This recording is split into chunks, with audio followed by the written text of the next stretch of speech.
Hello my dear lovely students, welcome to my YouTube channel. ನಾನು ನಿಮ್ಮ ಲಕ್ಷ್ಮಿ ಎಚ್.ಎಸ್. ಇನ್ನೇನು ನಿಮ್ಮ ವಿಜ್ಞಾನ ಪರೀಕ್ಷೆಗೆ ಕೇವಲ ಒಂದು ದಿನ ಬಾಕಿ ಇದೆ. ಹಾಗಾಗಿ ನಿಮ್ಮಿಂದ ಎಷ್ಟು ಸಾಧ್ಯನೋ ಅಷ್ಟು ಪ್ರಯತ್ನ ಮಾಡಿ ನೀವೇನು ಮಾಡಬೇಕು, ಓದಬೇಕು, ಪರೀಕ್ಷೆಯಲ್ಲಿ ಚೆನ್ನಾಗಿ ಬರೆದು ಒಳ್ಳೆ ಅಂಕಗಳನ್ನು ಪಡೆಯಿರಿ ಅಂತ ಹೇಳ್ತಾ, ಹಿಂದಿನ ವಿಡಿಯೋದಲ್ಲಿ ನಾವು ಪಾಸಿಂಗ್ ಮಾರ್ಕ್ಸ್ ಕುರಿತು ಡಿಸ್ಕಸ್ ಮಾಡ್ತಾ ಹೋಗಿದ್ವಿ. ಇವತ್ತಿನ ಈ ಒಂದು ವಿಡಿಯೋದಲ್ಲಿ ನಾವು ಅಪ್ಲಿಕೇಶನ್ ಕ್ವಶನ್ಸ್ ಅಂದರೆ ಅನ್ವಯಿಕ ಪ್ರಶ್ನೆಗಳ ಕುರಿತು ಚರ್ಚೆ ಮಾಡ್ತಾ ಹೋಗೋಣ.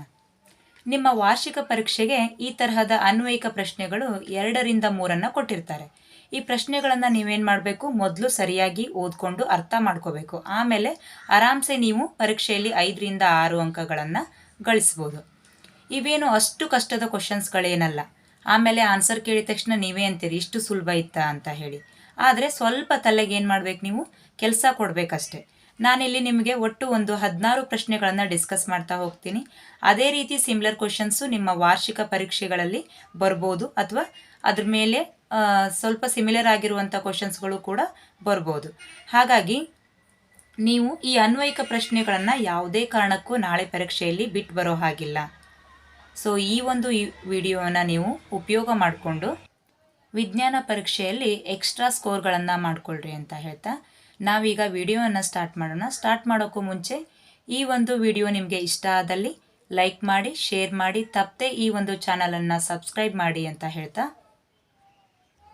ಪ್ರಶ್ನೆಗಳನ್ನು ನಾವೀಗ ನೋಡ್ತಾ ಹೋಗೋಣ. ಮೊದಲೇ ಪ್ರಶ್ನೆ, ಚಿಪ್ಸ್ ತಯಾರಕರು ಚಿಪ್ಸ್ನ ಪೊಟ್ಟಣದೊಳಗೆ ನೈಟ್ರೋಜನ್ ಅನಿಲವನ್ನು ಹಾಯಿಸುತ್ತಾರೆ ಏಕೆ ಅಂತ ಹೇಳಿ ಕೇಳಿದ್ದಾರೆ. ಹಾಗಾದರೆ ಚಿಪ್ಸ್ ತಯಾರಿಕೆ ಮಾಡುವಾಗ ಅವುಗಳನ್ನು ಏನು ಮಾಡ್ತಾರೆ, ಬಹಳಷ್ಟು ದಿನಗಳ ಕಾಲ ಇಡಬೇಕಲ್ವಾ, ಅದು ಹಾಳಾಗಬಾರ್ದು. ಅದಕ್ಕೋಸ್ಕರ ಏನು ಮಾಡ್ತಾರೆ ಅಂತ ಅಂದರೆ ಅದರೊಳಗಡೆ ನೈಟ್ರೋಜನ್ ಅನಿಲವನ್ನು ಹಾಯಿಸ್ತಾರೆ. ಯಾಕಿರ್ಬೋದು?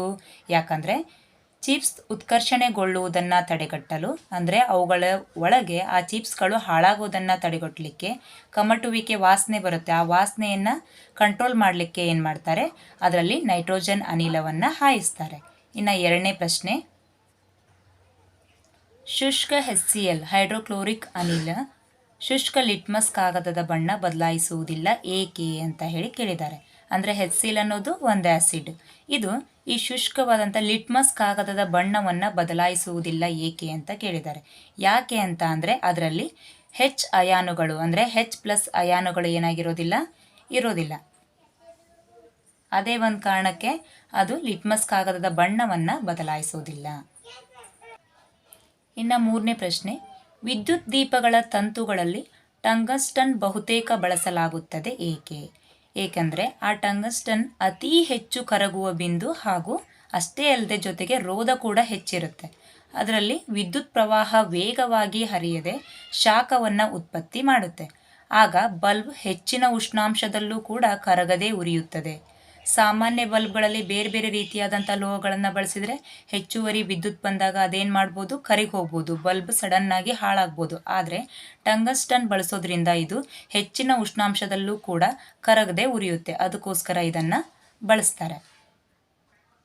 ಇನ್ನು 4ನೇ ಪ್ರಶ್ನೆ, ಈ ರೀತಿಯಾದಂಥ ಪ್ರಶ್ನೆ ನಿಮ್ಮ ವಾರ್ಷಿಕ ಪರೀಕ್ಷೆಗೆ ಕಡ್ಡಾಯವಾಗಿ ಒಂದು ಬಿದ್ದೇ ಬೀಳುತ್ತೆ. ಹಾಗಾಗಿ ಈ ಥರದ ಕ್ವಶನ್ಸ್ ಮೇಲೆ ನೀವು ಜಾಸ್ತಿ ಫೋಕಸ್ ಮಾಡಬೇಕಾಗತ್ತೆ. ನೋಡಿ ಮಕ್ಕಳೇ, ಇಲ್ಲೇನಿದೆ, ABCD ಮತ್ತು ಈ 5 ದ್ರಾವಣಗಳನ್ನು ಸಾರ್ವತ್ರಿಕ ಸೂಚಕದಿಂದ ಪರೀಕ್ಷಿಸಿದಾಗ ಅನುಕ್ರಮವಾಗಿ ನಮಗೇನು ಸಿಗುತ್ತೆ, 4, 1, 11, 7 ಮತ್ತು 9 ತೋರಿಸಿದೆ.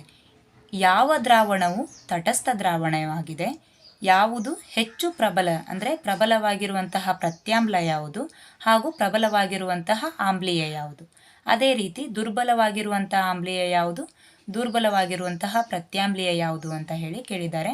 ಇದನ್ನೇ ಏನು ಮಾಡ್ಬೋದು, ಇನ್ನೂ ಡಿಫ್ರೆಂಟಾಗಿ ಕ್ವಶನ್ಸನ್ನು ಕೇಳ್ಬೋದು. ಈ ಥರದ್ದು ಒಂದು ಕ್ವಶನ್ ಇರುತ್ತೆ, ಸರಿಯಾಗಿ ನೋಡ್ಕೊಳ್ರಿ ನೀವು ಇದನ್ನು ವಿದ್ಯಾರ್ಥಿಗಳೇ. ಹಾಗಿದ್ರೆ ಇವಿಷ್ಟನ್ನು ನೋಡಿ ನಿಮ್ಗೆ ಗೊತ್ತಿದೆ, pH ಬೆಲೆ ಗೊತ್ತಿದೆ ಅಲ್ವಾ. pH ರೇಂಜ್ ಏನಾಗುತ್ತೆ, 0ಯಿಂದ ಇಲ್ಲಿ 0ಯಿಂದ ಮುಂದಕ್ಕೆ ಹೋದಂಗೂ ಬೆಲೆ ಏರಿಕೆ ಆಗ್ತಾ ಹೋಗುತ್ತೆ ಅಲ್ವಾ. ಈ pH ಬೆಲೆ ಪಟ್ಟಿ ಏನಿರುತ್ತೆ ಅಂದರೆ 1ರಿಂದ 14ರವರೆಗೂ ಇದರ ಬೆಲೆಯನ್ನು ಹೊಂದಿರುತ್ತೆ.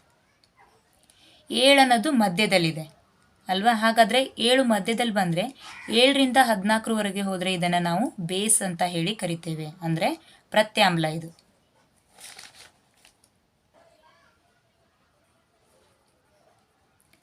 ಅದೇ ರೀತಿ 0ಯಿಂದ 7ರವರೆಗೂ ರೇಂಜ್ ಇತ್ತು ಅಂದರೆ ಇದನ್ನು ನಾವು ಆ್ಯಸಿಡ್ ಅಂದರೆ ಆಮ್ಲ ಅಂತ ಹೇಳಿ ಕರಿತೇವೆ. ಹಾಗಿದ್ರೆ 7 ಅನ್ನೋದೇನು? 7 ಅನ್ನೋದು ಇದು ತಟಸ್ಥ ದ್ರಾವಣ. 0ಯಿಂದ 7ರವರೆಗೆ ರೇಂಜ್ ಬಂತಂದರೆ ಅದನ್ನು ಆಮ್ಲ ಅಂತ ಹೇಳಿ ಕರಿತೀವಿ, ಅಂದರೆ ಹುಳಿ ರುಚಿಯನ್ನು ಹೊಂದಿರೋದು. ಅದೇ ರೀತಿ 7ರಿಂದ 14ರವರೆಗೂ ಬಂತು ಅಂದರೆ ಕಹಿ ರುಚಿ ಹೊಂದಿರುತ್ತೆ, ಇದನ್ನು ನಾವು ಪ್ರತ್ಯಾಮ್ಲ ಅಂತ ಹೇಳಿ ಕರಿತೀವಿ. ಈ ಮಧ್ಯದಲ್ಲಿರುವಂತಹ 7 ಏನಿದೆ ಅಲ್ವಾ, ಇದನ್ನು ನಾವು ತಟಸ್ಥ ದ್ರಾವಣ ಅಂತ ಹೇಳ್ತೀವಿ. ಇದಿಷ್ಟು ಗೊತ್ತಿದ್ರೆ ಸಾಕು, ನಿಮಗೆ ಈ ಪ್ರಶ್ನೆಯಲ್ಲಿ ಎಷ್ಟು ಅಂಕ ನಿಗದಿಪಡಿಸಿರ್ತಾರೋ ಅಷ್ಟು ಅಂಕಗಳನ್ನು ನೀವು ಪಡ್ಕೋಬೋದು. ಹಾಗಿದ್ರೆ ಇವುಗಳನ್ನು ಗಮನಿಸಿ, ಇಲ್ಲಿ ಕೊಟ್ಟಿರುವಂತಹ ಬೆಲೆಗಳನ್ನು ನೋಡಿ, ಯಾವುದು ಇದರಲ್ಲಿ ಪ್ರತ್ಯಾಮ್ಲ ಹಾಗೆ ಯಾವುದು ಆಮ್ಲ, ಅದರಲ್ಲಿ ಪ್ರಬಲ ಆಗಿರೋದು ಯಾವುದು ಅನ್ನೋದನ್ನು ನಾವೀಗ ನೋಡ್ತಾ ಹೋಗೋಣ. ತಟಸ್ಥ ದ್ರಾವಣ ಕೇಳಿದ್ದಾರೆ. ಹಾಗಿದ್ರೆ 4, 1, 11, 7, 9 ಇದೆ. ಇವಿಷ್ಟರಲ್ಲಿ ತಟಸ್ಥ ದ್ರಾವಣ ಯಾವುದಾಗಿರ್ಬೋದು? 7 ಅಲ್ವಾ? ಹಾಗಿದ್ರೆ ಇಲ್ಲಿ 7 ತಟಸ್ಥ ದ್ರಾವಣ ಆಗಿದೆ. ಅದೇ ರೀತಿ ಹೆಚ್ಚು ಪ್ರಬಲವಾಗಿರುವಂತಹ ಆಮ್ಲ ಯಾವುದು? ಇಲ್ಲೊಂದು ನೆನ್ಪಿಡ್ಕೊಳ್ಳಿ ವಿದ್ಯಾರ್ಥಿಗಳೇ, ನೀವು ಆಮ್ಲಕ್ಕೆ ಬಂದಂಗೆ ಹೇಗೆ ಬೆಲೆ ಡಿಗ್ರೀಸ್ ಆಗ್ತಾ ಬರುತ್ತಲ್ವಾ, ಕಡಿಮೆ ಆಗ್ತಾ ಬರುತ್ತೆ. ಕಡಿಮೆ ಆದಂಗೂ ಆಮ್ಲದ ವ್ಯಾಲ್ಯೂ ಹೆಚ್ಚಾಗ್ತಾ ಹೋಗುತ್ತೆ, ಅಂದರೆ ಅದರ ಸಾರತೆ ಹೆಚ್ಚಾಗ್ತಾ ಹೋಗುತ್ತೆ. ಬೆಲೆ ಡಿಗ್ರೀಸ್ ಆದಂಗೂ ಸಾರತೆ ಹೆಚ್ಚಾಗುತ್ತೆ. ಅದೇ ರೀತಿ ಬೆಲೆ ಹೆಚ್ಚಾದಂಗೂ ಪ್ರತ್ಯಾಮ್ಲದ ಸಾರತೆ ಕೂಡ ಅದರಲ್ಲೂ ಹೆಚ್ಚಾಗ್ತಾ ಹೋಗುತ್ತೆ. ಅಂದರೆ ಇಲ್ಲಿ ಹೆಚ್ಚು ಪ್ರಬಲವಾಗಿರುವ ಆಮ್ಲ ಯಾವುದಾಗಿರ್ಬೋದು? ಕಡಿಮೆ ಬೆಲೆ ಅಂದರೆ ವೆರಿ ಗುಡ್, ಒಂದಲ್ವಾ? ಅದೇ ರೀತಿ ಹೆಚ್ಚು ದುರ್ಬಲವಾಗಿರುವ ಆಮ್ಲ ಯಾವುದು? ದುರ್ಬಲವಾಗಿರುವ ಆಮ್ಲ ಅಂದರೆ ಇದಕ್ಕಿಂತ ಜಾಸ್ತಿ ವ್ಯಾಲ್ಯೂವನ್ನು ಹೊಂದಿರೋದು, 7ಗಿಂತ ಕಡಿಮೆ ಇರೋದು ಯಾವುದು? 4 ಇದೆ. ಇನ್ನು ಅದೇ ರೀತಿ ಹೆಚ್ಚು ಪ್ರಬಲವಾಗಿರುವಂತಹ ಪ್ರತ್ಯಾಮ್ಲ ಯಾವುದು? 7ಗಿಂತ ಜಾಸ್ತಿ ಆಗ್ತಾ ಹೋಗಬೇಕು, ಗರಿಷ್ಠ ಮಟ್ಟದಲ್ಲಿರಬೇಕು. ಯಾವುದಾಗಿರ್ಬೋದು? 11. ಇನ್ನು ದುರ್ಬಲ ಪ್ರತ್ಯಾಮ್ಲ ಯಾವುದು? 7ಗಿಂತ ಜಾಸ್ತಿ ಇರೋದು, 11ಗಿಂತ ಕಡಿಮೆ ಇರೋದು ಯಾವುದಿದೆ ಇದರಲ್ಲಿ ಈ ಕೊಟ್ಟಿರೋ ಬೆಲೆಯಲ್ಲಿ? 9 ಇದೆ. ಹಾಗಿದ್ರೆ ಅಷ್ಟು ಸಿಗ್ತಾ ನಮಗೆ. ತಟಸ್ಥ ದ್ರಾವಣ, ಹೆಚ್ಚು ಪ್ರಬಲ ಆಮ್ಲ 1 ಇದೆ, ಹೆಚ್ಚು ದುರ್ಬಲ ಆಮ್ಲ 4 ಇದೆ, ಆಮೇಲೆ ಹೆಚ್ಚು ಪ್ರಬಲ ಪ್ರತ್ಯಾಮ್ಲ 11 ಇದೆ, ದುರ್ಬಲ ಪ್ರತ್ಯಾಮ್ಲ 9 ಇದೆ. ಇನ್ನು 5ನೇ ಪ್ರಶ್ನೆ, ಬೇಕಿಂಗ್ ಸೋಡಾವನ್ನು ಬೆರೆಸಿದ ಹಾಲು ಮೊಸರಾಗಲು ಹೆಚ್ಚು ಸಮಯವನ್ನು ತೆಗೆದುಕೊಳ್ಳುತ್ತದೆ, ಕಾರಣ ತಿಳಿಸಿ ಅಂತ ಕೇಳ್ತಾರೆ. ಬೇಕಿಂಗ್ ಸೋಡಾ ಅನ್ನೋದೇನಿದು? ಇದೊಂದು ಪ್ರತ್ಯಾಮ್ಲ. ಹಾಲಲ್ಲೇನಿರ್ಬೋದು? ಸ್ವಲ್ಪ ಮಟ್ಟಿಗೆ ಅದರಲ್ಲಿ ಆಮ್ಲೀಯ ಗುಣ ಇರುತ್ತೆ. ನಿಮಗೆ ಗೊತ್ತಿದೆ ಮಕ್ಕಳೇ, ಏನು ಆಮ್ಲ ಮತ್ತು ಪ್ರತ್ಯಾಮ್ಲ ಸೇರಿದಾಗ ಅಲ್ಲೊಂದು ತಟಸ್ಥ ದ್ರಾವಣ ಉಂಟಾಗುತ್ತೆ, ಅಲ್ಲೊಂದು ತಟಸ್ಥ ಕ್ರಿಯೆ ಆಗುತ್ತೆ. ಹಾಗಾದರೆ ಆ ತಟಸ್ಥೀಕರಣ ಕ್ರಿಯೆ ಆದಾಗ ಏನಾಗ್ಬೋದು? ಹಾಲು ಮೊಸರಾಗಲಿಕ್ಕೆ ಹೆಚ್ಚು ಸಮಯ ತೆಗೆದುಕೊಳ್ಳುತ್ತೆ. ಯಾಕಂದರೆ ಅಲ್ಲಿರುವಂತಹ ಲ್ಯಾಕ್ಟೋಬ್ಯಾಸಿಲಸ್ಗಳು ನಿಧಾನವಾಗಿ ಹಾಲನ್ನು ಮೊಸರು ಮಾಡಲಿಕ್ಕೆ ಸ್ಟಾರ್ಟ್ ಮಾಡ್ತವೆ. ಇದೇ ರೀಸನನ್ನು ನೀವು ಬರಿಬೇಕಾಗತ್ತೆ. ಬೇಕಿಂಗ್ ಸೋಡಾ ಒಂದು ಪ್ರತ್ಯಾಮ್ಲ, ಹಾಲಿನಲ್ಲಿ ಸ್ವಲ್ಪ ಆಮ್ಲೀಯ ಗುಣವಿರುವುದರಿಂದ ಆಮ್ಲ ಪ್ರತ್ಯಾಮ್ಲ ವರ್ತಿಸಿ ತಟಸ್ಥವಾಗುತ್ತದೆ. ಇದರಿಂದ ಹಾಲು ಮೊಸರಾಗಲು ಹೆಚ್ಚು ಸಮಯವನ್ನು ತೆಗೆದುಕೊಳ್ಳುತ್ತದೆ. ಇನ್ನು 6ನೇ ಪ್ರಶ್ನೆ, ವೈದ್ಯರು ಪ್ರತ್ಯಾಮ್ಲೀಯಯುಕ್ತ ಟೂತ್ಪೇಸ್ಟನ್ನು ಬಳಸಲು ಸಲಹೆ ನೀಡುತ್ತಾರೆ, ಏಕೆ? ಏಕಾಗಿರ್ಬೋದು? ಯಾಕಂದರೆ ನಾವು ಸೇವಿಸಿರುವಂಥ ಆಹಾರ ಏನಿರುತ್ತೆ, ಆಹಾರದ ಕಣವು ಕೊನೆಯದಾಗಿ ನಮ್ಮ ಬಾಯಲ್ಲಿ, ನಾಲ್ಗೆ ಮೇಲೆ, ಬಾಯಿಯ ಒಳಗಡೆ ಉಳ್ಕೊಳ್ಳುತ್ತೆ. ಅದು ಆಮ್ಲೀಯವಾಗಿ ಕನ್ವರ್ಟ್ ಆಗುತ್ತೆ. ಇದರಿಂದ ಹಲ್ಲುಗಳೇನಾಗ್ಬೋದು? ಹಾಳಾಗ್ತವೆ. ಯಾಕಂದರೆ ನಿಮಗೆ ಗೊತ್ತಿದೆ 5.6ಗಿಂತ ಕಡಿಮೆ ಆದಾಗ ನಮ್ಮ ಹಲ್ಲುಗಳು ಹಾಳಾಗಲಿಕ್ಕೆ ಸ್ಟಾರ್ಟ್ ಆಗ್ತವೆ, pH ಬೆಲೆ. ಅದಕ್ಕೋಸ್ಕರ ವೈದ್ಯರು ಏನು ಮಾಡ್ತಾರೆ ಅಂದರೆ, ಈ ಆಮ್ಲೀಯಕ್ಕೆ ಪ್ರತ್ಯಾಮ್ಲ ಸೇರಿದಾಗ ತಟಸ್ಥ ಆಗಲಿ ಅಂತ ಹೇಳಿ ವೈದ್ಯರು ನಮಗೆ ಪ್ರತ್ಯಾಮ್ಲೀಯಯುಕ್ತ ಟೂತ್ಪೇಸ್ಟನ್ನು ಬಳಸಲಿಕ್ಕೆ ಸಲಹೆ ನೀಡ್ತಾರೆ. ಇನ್ನು 7ನೇ ಪ್ರಶ್ನೆ, ಉಪ್ಪಿನಕಾಯಿ ತಯಾರಿಕೆಯಲ್ಲಿ ವಿನೆಗರ್ ಬಳಸಲು ಕಾರಣವೇನು? ಯಾಕೆ ಬಳಸ್ತಾರೆ ಅಂತ ಅಂದರೆ, ಈ ವಿನೆಗರ್ ಅನ್ನುವಂಥದ್ದು ಒಂದು ಸಾವಯವ ಆಮ್ಲ ಆಗಿದೆ. ಇಲ್ಲಿ ಸೂಕ್ಷ್ಮಜೀವಿಗಳ ಕ್ರಿಯೆಯನ್ನು ಇದು ನಿಷ್ಕ್ರಿಯೆಗೊಳಿಸುತ್ತೆ. ಆದ್ದರಿಂದ ಉಪ್ಪಿನಕಾಯಿ ಬಹಳಷ್ಟು ದಿನಗಳವರೆಗೂ ನಮಗೆ ಕೆಡದೆ ತಿನ್ನೋಕೆ ಬರಬೇಕಲ್ವಾ, ಅದಕ್ಕೋಸ್ಕರ ಏನಾಗುತ್ತೆ ಅಂದರೆ ಇದು ಬೇಗ ಹಾಳಾಗಬಾರ್ದು ಅನ್ನೋ ಉದ್ದೇಶದಿಂದ ಉಪ್ಪಿನಕಾಯಿ ತಯಾರಿಕೆ ಮಾಡಬೇಕಾದ್ರೆ ಅದರಲ್ಲಿ ವಿನೆಗರನ್ನು ಕಂಪಲ್ಸರಿ ಬಳಸ್ತಾರೆ. ಇನ್ನು 8ನೇ ಪ್ರಶ್ನೆ ನೋಡಿ ವಿದ್ಯಾರ್ಥಿಗಳೇ, ಮಳೆ ನೀರು ವಿದ್ಯುತ್ ಪ್ರವಾಹವನ್ನು ಹರಿಯಬಿಡುತ್ತದೆ, ಆಸವಿತ ನೀರು ವಿದ್ಯುತ್ ಪ್ರವಾಹವನ್ನು ಹರಿಯಲು ಬಿಡುವುದಿಲ್ಲ, ಏಕೆ? ಯಾಕೆ ಅಂದರೆ ಮಳೆಯ ನೀರಿನಲ್ಲಿ ಕರಗಿರುವಂತಹ ಲವಣಗಳ ಅಯಾನುಗಳಿರ್ತವೆ. ಹಾಗಾಗಿ ಆ ಮಳೆಯ ನೀರಿನಲ್ಲಿ ವಿದ್ಯುತ್ತು ಸುಲಭವಾಗಿ ಪಾಸಾಗುತ್ತೆ, ಪ್ರವಹಿಸುತ್ತೆ. ಆದರೆ ಆಸವಿತ ನೀರಿನಲ್ಲಿ ಯಾವುದೇ ಕರಗಿರುವಂತಹ ಲವಣಗಳ ಅಯಾನುಗಳಿರೋದಿಲ್ಲ. ಅದಕ್ಕೋಸ್ಕರ ಏನಾಗುತ್ತೆ, ವಿದ್ಯುತ್ ಅದರಲ್ಲಿ ಸುಲಭವಾಗಿ ಪಾಸ್ ಆಗೋದಿಲ್ಲ. ಇನ್ನು 9ನೇ ಪ್ರಶ್ನೆ, ಟ್ರಾಫಿಕ್ ಸಿಗ್ನಲ್ ದೀಪಗಳು ಕೆಂಪು ಬಣ್ಣದಲ್ಲಿರಲು ವೈಜ್ಞಾನಿಕ ಕಾರಣವೇನು ತಿಳಿಸಿ. ನಿಮಗೂ ಕೂಡ ಯೋಚನೆ ಬಂದಿರ್ಬೋದಲ್ವ, ಯಾವತ್ತಾದರೂ ಟ್ರಾಫಿಕ್ ಸಿಗ್ನಲಲ್ಲಿ ಎಷ್ಟೋ ಬಣ್ಣಗಳಿದ್ದಾವೆ, ಆದರೆ ಅವೆಲ್ಲ ಬಣ್ಣಗಳನ್ನ ಬಿಟ್ಟು ಕೇವಲ ಕೆಂಪು ಬಣ್ಣದಲ್ಲೇ ಮಾತ್ರ ಕೊಟ್ಟಿರ್ತಾರೆ. ಯಾಕೆ ಅಂದರೆ ಇದಕ್ಕೊಂದು ವೈಜ್ಞಾನಿಕ ಕಾರಣ ಇದೆ. ಏನು ಕಾರಣ ಇರ್ಬೋದು ಅಂದರೆ, ಈ ಕೆಂಪು ಬಣ್ಣ ಏನಿದೆ ಅಲ್ವಾ, ಇದು ಮಂಜು ಮತ್ತು ಹೊಗೆಯಿಂದ ಕಡಿಮೆ ಚದುರುತ್ತದೆ. ಜಾಸ್ತಿ ದೂರದವರೆಗೂ ಇದೇನಾಗೋದಿಲ್ಲ, ಚದುರೋದಿಲ್ಲ, ಕಡಿಮೆ ಚದುರುತ್ತೆ. ದೂರದಿಂದಲೂ ಕೂಡ ಈ ಕೆಂಪು ಬಣ್ಣ ಜಾಸ್ತಿ ಅಂದರೆ ಏನು ಹೇಳ್ಬೋದು, ಡಾರ್ಕ್ ಆಗಿ ಇದು ಗೋಚರಿಸುತ್ತೆ. ಅದಕ್ಕೋಸ್ಕರ ಟ್ರಾಫಿಕ್ ಸಿಗ್ನಲ್ಗಳಲ್ಲಿ ಕೆಂಪು ಬಣ್ಣವನ್ನೇ ಇರಿಸಿರ್ತಾರೆ. ಇನ್ನು 10ನೇ ಪ್ರಶ್ನೆ, ಉಸಿರಾಟ ಕ್ರಿಯೆಯನ್ನು ಬಹಿರುಷ್ಣಕ ಕ್ರಿಯೆ ಎಂದು ಪರಿಗಣಿಸಲಾಗಿದೆ, ಏಕೆ ವಿವರಿಸಿರಿ ಅಂತ ಹೇಳಿ ಕೊಡ್ತಾರೆ.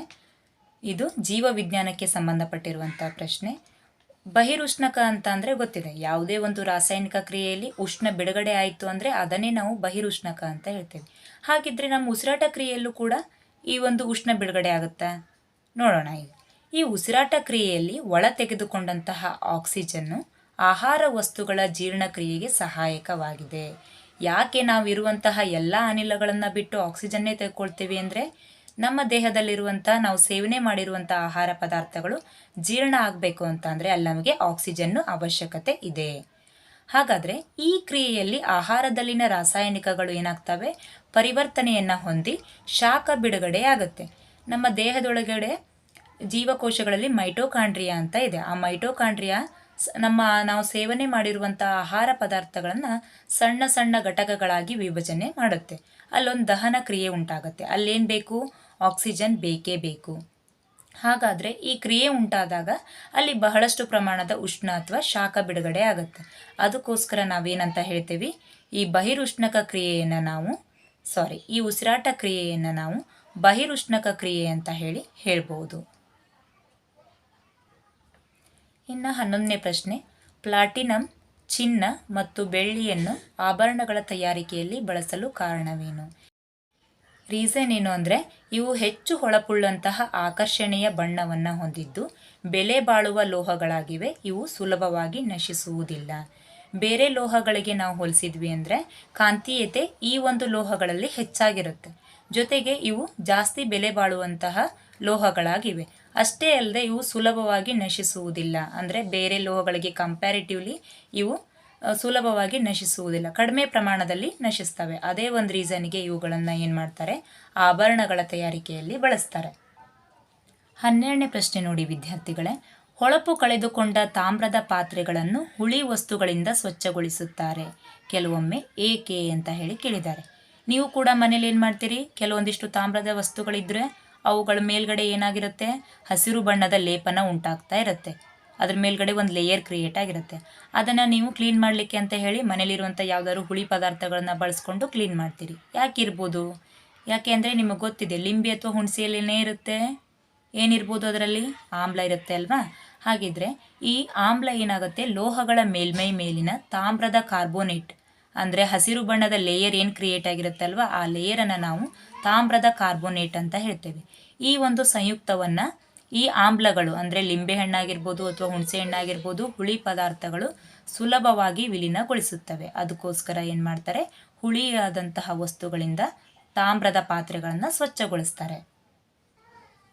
ಇನ್ನು 13ನೇ ಪ್ರಶ್ನೆ, ಒಬ್ಬ ಮಹಿಳೆಯು ಕಾಪರ್ ಟೀಯನ್ನು ಬಳಸುತ್ತಿದ್ದರೆ ಅದು ಲೈಂಗಿಕ ಸಂಪರ್ಕದ ಮೂಲಕ ಹರಡುವ ರೋಗಗಳಿಂದ ಅವಳನ್ನು ರಕ್ಷಿಸಲು ನೆರವಾಗುತ್ತದೆಯೇ. ಈ ಕಾಪರ್ ಟೀ ಅನ್ನೋದು ಗರ್ಭ ನಿರೋಧಕವಾಗಿದೆಯೇ ಹೊರತು ಲೈಂಗಿಕ ಸಂಪರ್ಕದ ಮೂಲಕ ಹರಡುವ ರೋಗಗಳಿಂದ ರಕ್ಷಿಸೋಕೆ ಅಲ್ಲ. ಯಾಕಂದರೆ ಇದನ್ನು ಬಳಸೋದು ಗರ್ಭವನ್ನು ನಿಯಂತ್ರಣ ಮಾಡೋಕೆ, ಆದರೆ ಲೈಂಗಿಕ ಸಂಪರ್ಕದಿಂದ ಹರಡುವಂಥ ರೋಗಗಳಿಂದ ರಕ್ಷಣೆ ಪಡೆಯೋಕ್ಕಲ್ಲ. ಜೇನುನೊಣ ಕುಟುಕಿದಾಗ ಅಡುಗೆ ಸೋಡಾ ಏಕೆ ಲೇಪನವನ್ನು ಮಾಡುತ್ತಾರೆ ಅಂದರೆ, ಜೇನುನೊಣ ಕುಟುಕಿದಾಗ ಅಡುಗೆ ಸೋಡಾವನ್ನು ಏಕೆ ಲೇಪನ ಮಾಡುತ್ತಾರೆ, ಏಕೆಂದರೆ ಜೇನುನೊಣ ಕುಟುಕಿದಾಗ ಅಂದರೆ ಕಚ್ಚಿದಾಗ ಆ ಭಾಗ ನೋವು ಮತ್ತು ಉರಿಗೆ ಕಾರಣವಾಗುತ್ತೆ. ಕಾರಣ ಅದು ಆಮ್ಲ ಬಿಡುಗಡೆ ಮಾಡಿರುತ್ತೆ. ಅಲ್ಲಿ ಅಡುಗೆ ಸೋಡಾ ನಾವು ಲೇಪನ ಮಾಡೋದ್ರಿಂದ ತತ್ಕ್ಷಣಕ್ಕೆ ನಮಗೆ ನೋವು ಹಾಗೂ ಉರಿಯಿಂದ ಮುಕ್ತಿಯನ್ನು ಪಡಿಬಹುದು. ಇದು ನೋವು ಮತ್ತು ಉರಿಯಿಂದ ನಮಗೇನು ಮಾಡುತ್ತೆ, ಉಪಶಮನವನ್ನು ನೀಡುತ್ತದೆ. 15ನೇ ಪ್ರಶ್ನೆ ನೋಡಿ ವಿದ್ಯಾರ್ಥಿಗಳೇ, ಸುರೇಶನು ಬಟ್ಟೆ ತೊಳೆಯುವಾಗ ಬಟ್ಟೆಯಿಂದ ನೊರೆ ಬರುವುದಿಲ್ಲ. ನೀರು ಗಡಸಾಗಿರುವುದು ಆತನಿಗೆ ಕಂಡುಬರುತ್ತದೆ. ಆಗ ಸುರೇಶನು ಇದರ ನಿವಾರಣೆಗಾಗಿ ಏನು ಮಾಡುವನು? ನಿಮಗೆ ಗೊತ್ತಿದೆ, ಗಡಸು ನೀರನ್ನು ನಾವು ಸ್ಮೂತ್ ವಾಟರ್ ಆಗಿ ಮಾಡಲಿಕ್ಕೆ ವಾಷಿಂಗ್ ಸೋಡಾವನ್ನು ಬಳಸಬೇಕು. ಶಾಶ್ವತ ಗಡಸುತನವನ್ನು ಹೋಗಲಾಡಿಸ್ಲಿಕ್ಕೆ ನೀರಿಂದು ನಾವು ವಾಷಿಂಗ್ ಸೋಡಾವನ್ನು ಬಳಸೋದ್ರಿಂದ ಏನಾಗ್ಬೋದು, ಅದರ ಗಡಸುತನವನ್ನು ಕಡಿಮೆ ಮಾಡ್ಬೋದು. ಇನ್ನು 16ನೇ ಪ್ರಶ್ನೆ, ರಮೇಶನು NaOH ಹಾಗೂ HCl ಅನ್ನು ಪ್ರಮಾಣಕ್ಕನುಸಾರವಾಗಿ ಸೇರಿಸುತ್ತಾನೆ. ಅಲ್ಲಿ ಉತ್ಪನ್ನಗಳಾಗಿ NaCl ಹಾಗೂ H2O ದೊರೆಯುತ್ತದೆ. ಹಾಗಾದರೆ ಇಲ್ಲಿ ಇದು ಯಾವ ಕ್ರಿಯೆ ಉಂಟಾಯಿತು? ಯಾವ ಕ್ರಿಯೆ ನಿಮಗೆ ಗೊತ್ತಿದೆ? ಒಂದು ಆಮ್ಲ ಮತ್ತು ಪ್ರತ್ಯಾಮ್ಲ ಸೇರಿದಾಗ, ಅಲ್ಲಿ ಯಾವುದೇ ರೀತಿಯಾದಂತಹ ಆಮ್ಲ ಪ್ರತ್ಯಾಮ್ಲ ಸೇರಿದಾಗ ನಮ್ಗೆ ಸಿಗುವಂಥ ಉತ್ಪನ್ನಗಳೇನಾಗಿರ್ತವೆ? ಸಾಲ್ಟ್ ಪ್ಲಸ್ ವಾಟರ್, ಉಪ್ಪು ಮತ್ತು ನೀರು ಸಿಗುತ್ತೆ. ಆ ಕ್ರಿಯೆಯನ್ನು ನಾವು ತಟಸ್ಥೀಕರಣ ಕ್ರಿಯೆ ಅಂತ ಹೇಳಿ ಕರಿತೇವೆ. ಅದಕ್ಕೋಸ್ಕರ ಇಲ್ಲೇನಾಗುತ್ತೆ, ಯಾವ ಕ್ರಿಯೆ ಅಂತ ಕೇಳಿದ್ರೆ ನೀವೇನು ಮಾಡಬೇಕಾಗತ್ತೆ? ತಟಸ್ಥೀಕರಣ ಕ್ರಿಯೆ ಅಂತ ಹೇಳಿ ಬರಿಬೇಕಾಗುತ್ತೆ. ಕೆಲವೊಂದು ಬಾರಿ ಇಕ್ವೇಷನನ್ನು ಕೊಟ್ಟಿರ್ತಾರೆ, ಕೊಟ್ಟು ಇದು ಯಾವ ಕ್ರಿಯೆ ಅಂತ ಹೇಳಿ ಕೇಳ್ತಾರೆ. ಆವಾಗಲೂ ಕೂಡ ನೀವೇನು ಮಾಡಬೇಕು? ಆ ಇಕ್ವೇಷನನ್ನು ಸರಿಯಾಗಿ ನೋಡ್ಕೊಳ್ರಿ, ಸಮೀಕರಣವನ್ನು ನೋಡಿ ಇದು ಯಾವ ಕ್ರಿಯೆ ಅನ್ನೋದನ್ನು ಯೋಚನೆ ಮಾಡಿ ಬರೀರಿ. ನಿಮಗೆ ತಟಸ್ಥೀಕರಣ ಕ್ರಿಯೆ ಬಗ್ಗೆ ಪೂರ್ತಿ ಕಾನ್ಸೆಪ್ಟ್ ಗೊತ್ತಿತ್ತು ಅಂದರೆ ನೀವು ಸುಲಭವಾಗಿ ಬರಿತೀರಿ. ಹಾಗಾಗಿ ಮಕ್ಕಳೇ, ನೀವೇನೇ ಓದಿರೋದನ್ನು ಸರಿಯಾಗಿ ಅರ್ಥೈಸ್ಕೊಂಡು ಓದ್ರಿ. ನಾನು ಪದೇ ಪದೇ ಹೇಳ್ತಾ ಇದ್ದೆ, ನೀವು ಕರೆಕ್ಟಾಗಿ ಓದಿದಾಗ ಮಾತ್ರ ಆ ವಿಷಯದ ಮೇಲೆ ಯಾವುದೇ ರೀತಿ ಪ್ರಶ್ನೆಗಳು ಬಂದರೂ ಕೂಡ ನೀವೇನು ಮಾಡ್ತೀರಿ? ಸಾಲ್ವ್ ಮಾಡ್ತೀರಿ. ನಾಳೆ ನಿಮ್ಮ ವಾರ್ಷಿಕ ಪರೀಕ್ಷೆ ಇದೆ. ಸೊ ಮತ್ತೊಂದು ಸಾರಿ ಹೇಳ್ತಾ ಇದ್ದೀನಿ, ಎಲ್ಲರೂ ಕೂಡ ಚೆನ್ನಾಗಿ ಬರೀರಿ. ಈ ಒಂದು ನನ್ನ ವಿಡಿಯೋಗಳಿಂದ ಆದಷ್ಟು ಉಪಯೋಗವನ್ನು ತೆಗೆದುಕೊಳ್ಳ್ರಿ. ನೀವು ಪಠ್ಯ ಪುಸ್ತಕವನ್ನು ರೆಫರ್ ಮಾಡಿರಿ. ಸ್ಕೂಲಲ್ಲಿ ಕೊಟ್ಟಿರುವಂತಹ ನೋಟ್ಸ್ಗಳನ್ನು ಕೂಡ ಸರಿಯಾಗಿ ಓದ್ರಿ.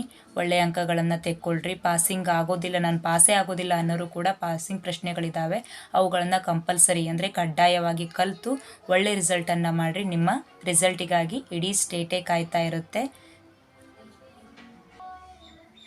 ವಿಡಿಯೋ ಇಷ್ಟ ಆದಲ್ಲಿ ಲೈಕ್ ಮಾಡಿ, ಶೇರ್ ಮಾಡಿ, ತಪ್ಪದೇ ಈ ಒಂದು ಚಾನಲನ್ನು ಸಬ್ಸ್ಕ್ರೈಬ್ ಮಾಡಿ ಅಂತ ಹೇಳ್ತಾ, ನಾಳಿನ ಪರೀಕ್ಷೆಗೆ ನಿಮ್ಮೆಲ್ಲರಿಗೂ ಕೂಡ ನನ್ನ ಕಡೆಯಿಂದ best wishes, all the best, ಚೆನ್ನಾಗಿ ಬರೀರಿ ಅಂತ ಹೇಳ್ತಾ ಇಷ್ಟೊತ್ತು ವಾಚ್ ಮಾಡಿದ್ದಕ್ಕಾಗಿ ಥ್ಯಾಂಕ್ ಯು.